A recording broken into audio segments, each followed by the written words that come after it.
Minggu lepas kita pergi dekat Soft Paddock Dekat Sepang untuk uji X50. Ada 4 test. Test apa tu? Jom kita tengok.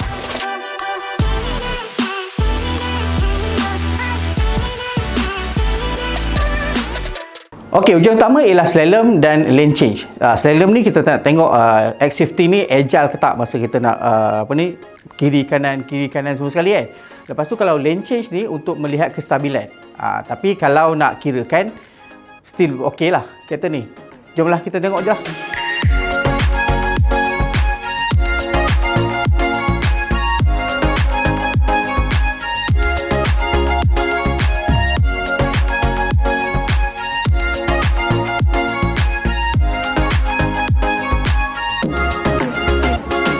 Balang-balang steering tu boleh kata bagus, cuma ada sedikit olengan badan sebab kereta ni tinggi.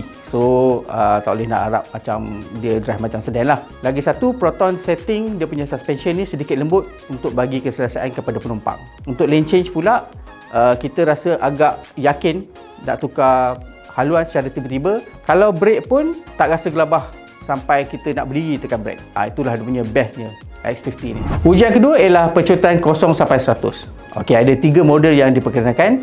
Jom kita tengok. Okey, sekarang kita berada dekat ujian yang kedua iaitu acceleration test. Okey, yang macam korang boleh tengok di belakang ni ada 3 model berbeza iaitu HRV dengan enjin 1.8, dan tengah tu X50 dengan 1.5 turbo, dan hujung sekali ialah BMW X1 yang juga enjin 1.5 turbo 3 silinder. Tengok siapa yang kena. Jom.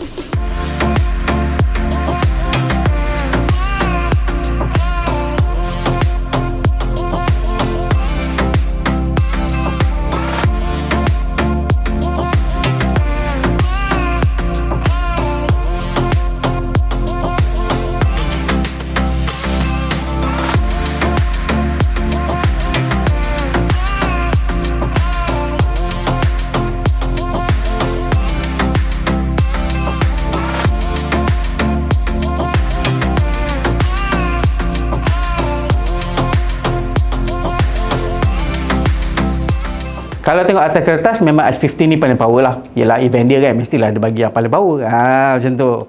Tapi walaupun power, dia ada sedikit lag pada mula-mula. Tapi bila once dia dapat momentum, memang habis semua dia tinggal. Macam korang tengok tadi, kan? Siapa yang menang? X50 kan?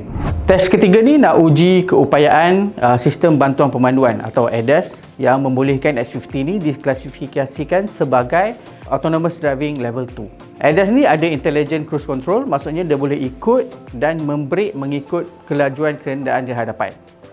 Apa yang bestnya ialah dia punya brake tu tidak mengejut macam kebanyakan sistem yang hampir sama pada kereta lain.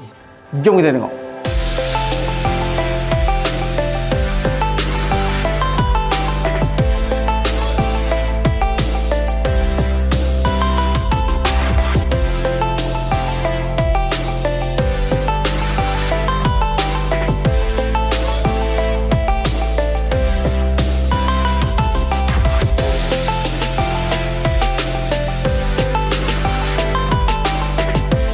Okey, walaupun ADAS ni banyak membantu pemandu, tapi pemandu tidak boleh serahkan 100% pemanduan kepada sistem ni sebab dia still memerlukan pemandu untuk pegang steering dan sentiasa berhati-hati dan alert dengan persekitaran ketika memandu.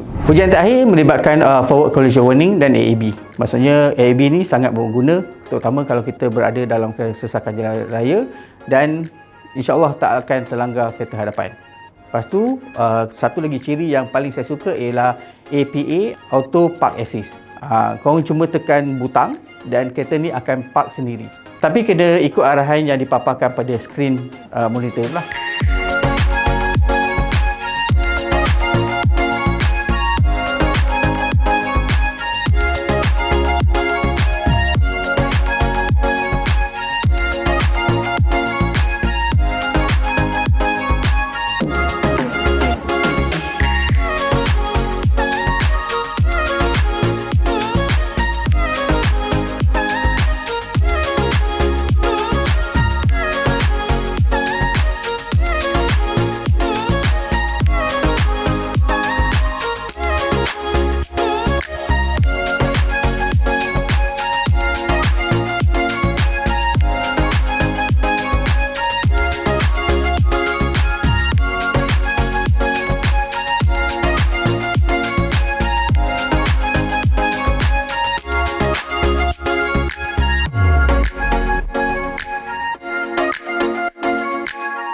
So power ke tak X50 ni? Bagi saya agak power lah. Maksudnya sesuai lah dengan kita rakyat Malaysia yang nak semua ciri tapi harga nak murah. Maksudnya dia ada semua benda yang kalau nak dikirakan dia antara model yang paling lengkap lah dalam SUV segmen B. Walaupun kita tak tahu lagi harga dia berapa, tapi saya rasa harga dia tetap sangat kompetitif compared to dia punya pesaing-pesaing yang lain. Okeylah, yang nak cerita dua lebih pun kita tak tahu lagi harga dia berapa kan.